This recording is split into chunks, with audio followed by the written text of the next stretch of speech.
সবাইকে স্বাগতম এই ভিডিওতে মূলত আমরা দেখব হচ্ছে ক্যাসিও 991 CW ক্যালকুলেটর দিয়ে কীভাবে জটিল সংখ্যার বিভিন্ন ক্যালকুলেশন করা যায়।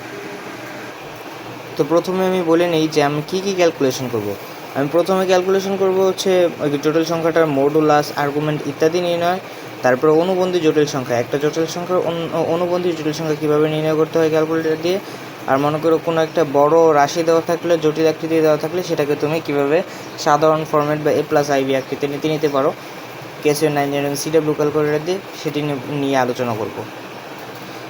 তো আমরা ক্যালকুলেটরে অন করার পরে আমরা হোম বাটনে গিয়ে কমপ্লেক্স মোডে চলে যাব। এরপরে আমাদের লাগবে হচ্ছে মডুলাস ও আর্গুমেন্ট। মডুলাসটা আমরা ডিরেক্ট আনতে পারবো না, তো আর্গুমেন্ট আনার জন্য ক্যাটালগে চলে যাব, কমপ্লেক্সে চলে যাব, আর্গুমেন্টে চাপ দিব।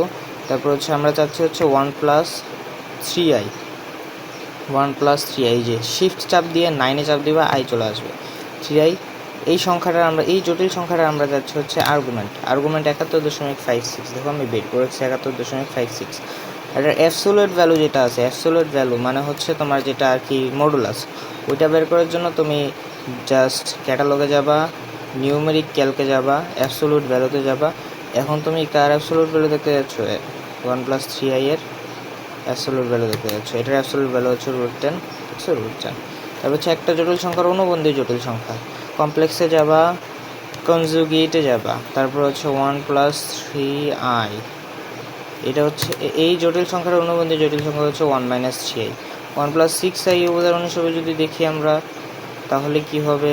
1+6i যদি দেখি, 1+6i, তাহলে আর্গুমেন্টে চাপ দিয়ে দিচ্ছি আমরা 1+6i, 1-6i চলে আসছে।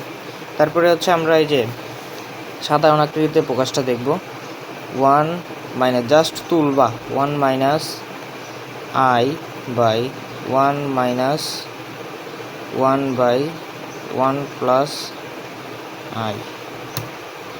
এটা সাধারণ আকৃতি হচ্ছে -i।